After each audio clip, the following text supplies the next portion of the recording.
Olá pessoa, nessa série Por Trás das Chamas eu falo do lado divino de alguns demônios. E aí no episódio de hoje eu espero que você esteja tão empolgado quanto eu, pois falaremos do deus Baal. E eu sou muito fã desse cara, então aguarda aí.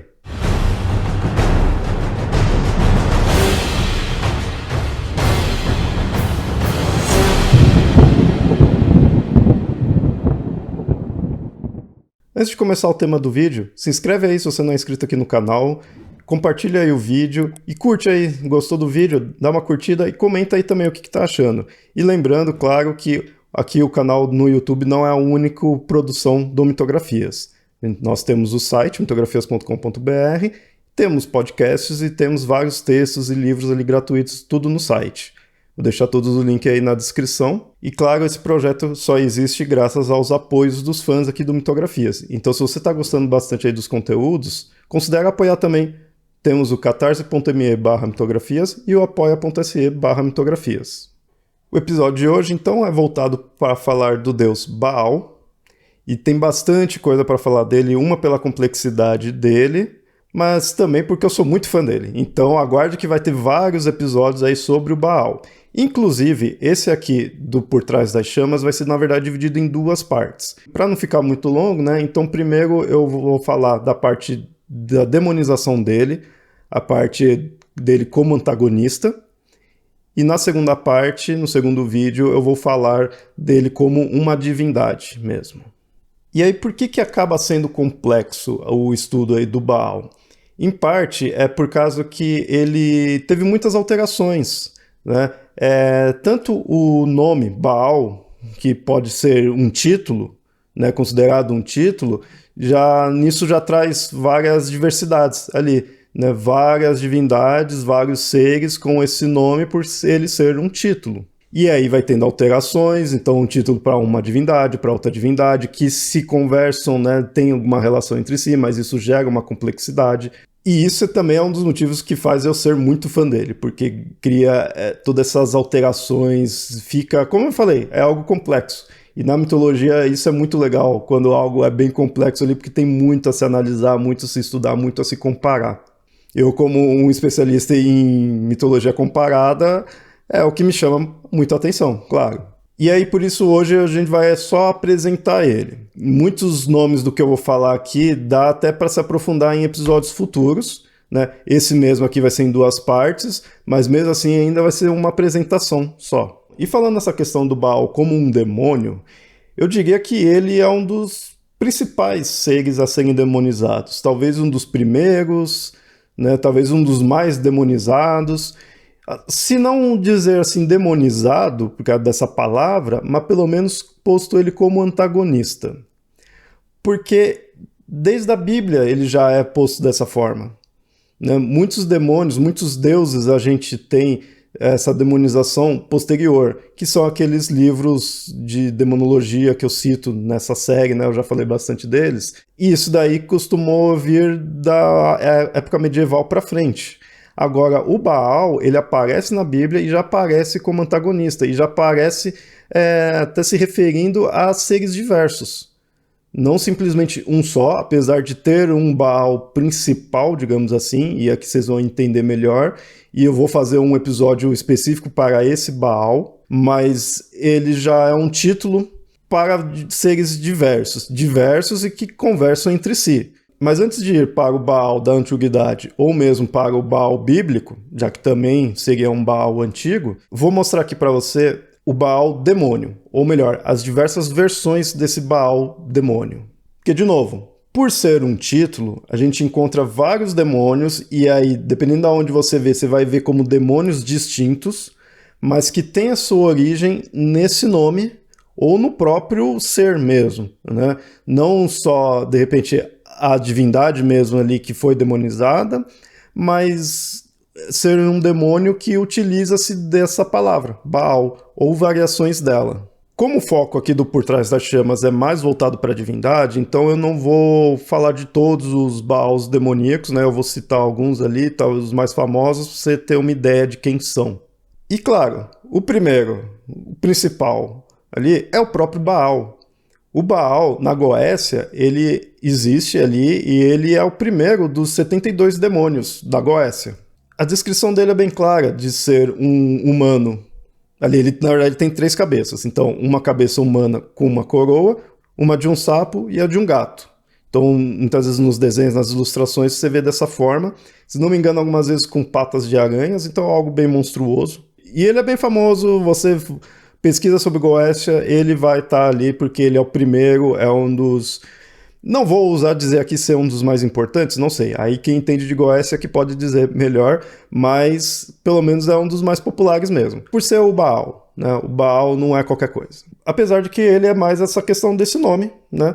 E ele vem do Baal mais famoso mesmo da antiguidade, que é justamente o Baal do qual a gente tem o chamado ciclo de Baal, que é uma narrativa, e isso já falando da divindade, eu não vou focar agora nesse episódio de hoje, mas esse Baal, que tem esse tal ciclo de Baal, que é a narrativa dele, que é o qual ele foi subindo e conseguindo poder, é o principal Baal, né, pelo menos é o mais envolvido, e digamos que todos os Baals convergem de alguma forma nesse.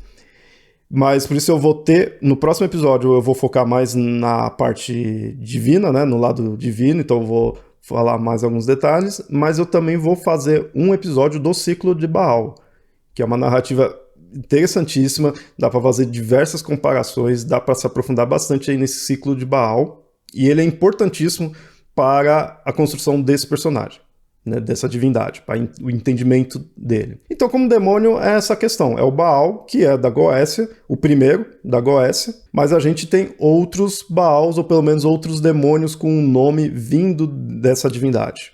Como um também mais famoso, talvez até o próximo seja ainda mais famoso do que o próprio Baal, né, pelo menos popularmente falando, que é o Beelzebub. Beelzebub já é um nome bem conhecido, né? Talvez muita gente, mesmo que não entenda aí da demonologia, não conheça muito, já deve ter ouvido esse nome. Porque Beelzebub também ele é usado como sinônimo de demônio. Pelo menos no popular, muitas vezes visto assim. Em vez de falar de demônio, fala Beelzebub. E eu falei Beelzebub, mas você também pode encontrar como Baal-Zebub.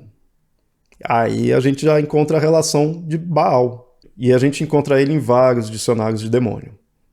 Tem muito, acho que quase todos aí devem estar citando ele, por isso que eu falei, é um dos mais populares, ele é um dos que você mais encontra falando sobre. E aí, falando aqui dele, é dito dele ter um poder de transformar as pessoas em animais e vice-versa, né? Transformar animais em pessoas.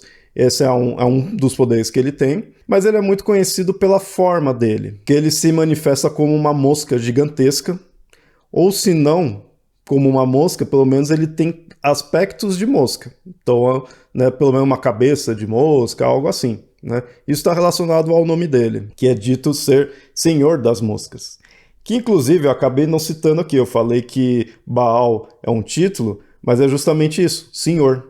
Baal, ele é posto como um título Senhor. Você estaria chamando a divindade de Senhor. Por isso que é um título comum para diversas divindades, ainda que seja utilizado como nome e como nome desse Baal mais famoso aí que eu citei, mas eu vou falar mais para frente, né?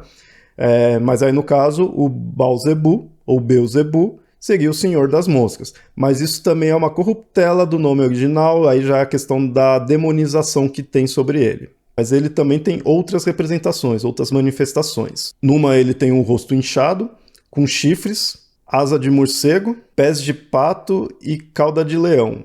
Ou seja, é uma quimera. É aquele conceito do monstro, que é um demônio, mas um monstro, aquele conceito monstruoso quimérico, de ser uma união de vários animais, partes de animais.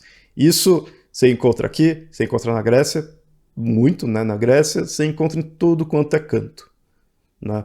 Monstro, vou chamar de monstro, que tem uns poréns, mas não cabe aqui entrar, né? Mas você encontra monstros quiméricos, que é isso, que junta vários pedaços de animais. E aí, uma das manifestações do Beelzebub, ou Baal-Zebub, é dessa forma. E agora falando da posição dele, ele é dito como sendo um príncipe do inferno, às vezes põe como o príncipe do inferno ou como um dos príncipes. Os demônios, em geral, falando aqui nessa série, você vai ver tem muitos daí. Duque, príncipe, rei, monarca, tem muitos daí. E Baal, então, é um título que cabe perfeitamente para eles, porque é senhor, então mostra uma questão de comando. Isso mostra a questão do comando dos demônios, né? Aquela ideia de um demônio ter números sobre seu poder, né? E aí o Baal-Zebu, ele é visto como o príncipe do inferno ou um dos príncipes. Acho que qualquer pessoa aí que assistiu qualquer mídia aí, qualquer filme, série que trabalhe com essas ideias de demônio deve falar isso, porque isso é uma coisa bem popular, é muito comum de se colocar, né? Seja, sei lá, Sandman, seja o que for, é muito comum isso, de ter essas hierarquias dos demônios, né? Isso lembra um pouco, às vezes, o que também é posto para anjos, né? Em alguns casos, em algumas mídias, né? De uma forma mais popular, que inclusive o próprio Beelzebub às vezes é posto como ele sendo um anjo caído, ou então filho de um anjo caído. E por ter esse posto alto, às vezes ele é chamado de chefe supremo do Império Infernal, ou então fundador da Ordem da Mosca. São títulos que ele recebe, então você vê a questão da mosca ainda ligado a isso. Então mostra bem que ele tem um posto alto, que ele tem um grande poder, né? E falando em posto também, às vezes é comum alguns demônios terem atributos, e um atributo que é comum de alguns demônios é a questão de ser demônios dos pecados capitais. Então, alguns demônios que eu vou trazer aqui tem isso daí. E no caso, o Beelzebub é da gula. Isso varia, às vezes, de alguns casos, né? Mas aí no do Beelzebub você encontra muito isso, dele ser um demônio da gula. Bom, do Beelzebub, para finalizar, você viu que tem variações, né? Isso se deve àquilo que eu falei no início, de que ele aparece em vários dos dicionários dos grimórios demoníacos. Então, alguns descrevem de uma forma, coloca ele num posto, descreve de outra, coloca de outra forma, né? Aí põe que é da gula, outros não, né? Então, essa variação de obra para obra. Por isso que ele já torna até mais complexo, né? E tudo isso, toda essa variação dentro do Beelzebub. A gente não pode esquecer que ele é um Baal.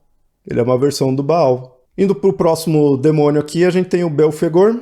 E aí, no caso, o Belfegor, ele também é uma demonização de uma divindade específica, mas sempre ainda sendo um Baal, sendo algo relacionado ao Baal. E o Belfegor, ele é a demonização do Baal Peor. Você vai encontrar assim, Baal Peor ou Baal Peor, né? Esse é o nome dele como divindade. E mais um que, por vezes, é dito ser um anjo caído. E mais um também relacionado aos pecados capitais. Só que aí, nesse caso, o demônio da preguiça. Apesar dele ser da preguiça, aí como um pecado capital, ele também, em alguns locais, é dito dele estar relacionado com o sexo e com a luxúria. E algo que é interessante é que ele é dito ser o imperador demoníaco, o imperador infernal na França. Então quem representa o inferno na França é ele. E por fim, mas assim, existem outros demônios vindos aí do Baal, mas por fim do que eu vou falar aqui hoje é o Balberit. O Balberit, ele também seria um ser celestial caído, aí no caso um querubim caído, mas como demônio ele pegou a função de ser o bibliotecário do inferno. E aí ele tem uma função mais burocrática, porque é ele quem autentica os pactos do diabo. Então o capeta faz o pacto com a pessoa e quem ali dá o aval, né, vê se está certinho, acho que ele trabalha no cartório do inferno, seria, né? Ele que faz ali, vê se está tudo certo, tudo carimba e fala, esse pacto tá ok, tá dentro das regras, tudo. Aí a gente vê como burocracia é algo do inferno mesmo. E aí o nome dele, lembra que Baal significa senhor, aí muitas vezes é traduzido como Senhor da Aliança. Dele. Talvez não só por isso, mas relacionado a essa questão do pacto que ele tem, né? Então acaba sendo o Senhor da Aliança, mas não é só necessariamente por isso, é mais a característica dele em geral. A representação dele normalmente é a de um homem com uma coroa. Então você vê aquela questão de monarca, príncipe, duque, tudo a gente vê nas representações também, né? Ele é um homem com uma coroa sentado montado, né, num cavalo. Nada muito estranho, nada, né, tão assustador quanto são outros aí. E a questão do nome dele vai de encontro a algumas variações, porque ele também é dito, esses daqui, querendo ou não, estou pondo como se fossem demônios distintos, mas às vezes você vai encontrar o Balberit sendo chamado apenas de Baal, e às vezes chamado de Baal-Zebu, e até outros nomes. Então assim, são demônios distintos? São, porém nem sempre. O que torna mais complexo, o que torna mais confuso, o que torna mais legal estudar. Então às vezes é tudo uma coisa só, às vezes são demônios distintos. Às vezes cita um, às vezes não cita outro, às vezes cita um pondo que esse outro, na verdade, é apenas uma variação dele, apenas a variação de um nome. Nada muito diferente do que acontece com as divindades. E nada muito diferente do que acontece com o Baal, como divindade. Quando chegar no Baal, vocês vão entender melhor que também ocorre isso daí. Então, o Baal, por si só, já tem toda essa complexidade, toda essa variação de que é outro, mas não é outro. E para os demônios também tem isso. Sabe? Aí, esse demônio veio dessa versão desse Baal. E aí ele também tem o nome daquele outro Baal. Mas, na verdade, esse Baal é o mesmo que aquele. É confuso mesmo, sabe? Se não está confuso, vai ficar. Então não se preocupa. É normal que seja assim e isso é o legal de você analisar. Mas como eu falei, existem outros Baals demoníacos. Tudo advindo do Baal divino, tudo com uma certa relação, mas esses são os mais conhecidos, esses são os mais gerais, né? Porque às vezes é apenas uma modificação do nome. Então não vou me aprofundar mais em outros aqui, então vamos já passar para o lado bíblico. Porque é ali que é interessante. Mesmo que não considere como demônio, está ali na Bíblia, mas você já considera como antagonista. É dali que começa a problemática referente ao Baal. Então agora eu vou mostrar para você o Baal na Bíblia. O Baal na Bíblia, na verdade, ele aparece como uma definição de divindades dos cananeus que não sejam o Yahvé, né? Que batem de frente com o Yahvé. E aí, enquanto Baal era os deuses masculinos, né? Os deuses, Astarte era o título para as deusas. Então, aí até muitas vezes é visto como Baal com um B minúsculo, porque aí estaria falando de uma forma geral, né? Por isso que eu falei, é uma pluralidade de Baal. E aí se refere a todas essas divindades que não é o Yahvé. E sempre quando põe assim, mostra que é errado adorar essas divindades. Ou seja, faz concorrência com o Yahvé. Então, é errado ir até esses Baals, essas Astartes. Tem que adorar, tem que se voltar para o Yahvé. Sempre quando aparece isso daí, tá mostrando nessa forma. Já pondo uma questão de antagonismo. Porém, existe sim um Baal específico, um Baal com B maiúsculo. Também, como esses outros Baals ali, ele compete com o Yahvé. E é o principal ali que compete, e é desse que tem o ciclo de Baal, né? Esse é o Baal. Quando falar Baal, é referente a esse, que é o de Ugarit, que no próximo episódio aí, na continuação, eu vou falar dele. E aí, como nome próprio, né, Baal com um B maiúsculo, ele aparece no livro de Juízes. E aí os outros que eu citei, por exemplo, o Baal-zebu, ele aparece no segundo livro de Reis. Já o Belfegor, ele aparece como um deus moabita, e às vezes chamado de Baal-defegor ou Baal-fegor. E aí aparece em Números 25:3 e Deuteronômio 4:3. E aí esse é o Baal-peor que eu tinha citado, né? A versão divina dele é o Baal-peor. Já o Baal-berit, ele aparece em Juízes 8:33. Então você vê que tudo vem do Baal, mas esses Baals mais específicos e até as demonizações mais específicas já tem também seus correlatos diretos na Bíblia. Bom, agora chegou a vez de falar do Baal como divindade, dos Baals, né, como divindades. Mas isso vai ficar aí para o próximo episódio. Espero que tenha gostado, comenta aí, compartilha e se inscreve aí no canal se não está inscrito. E até mais.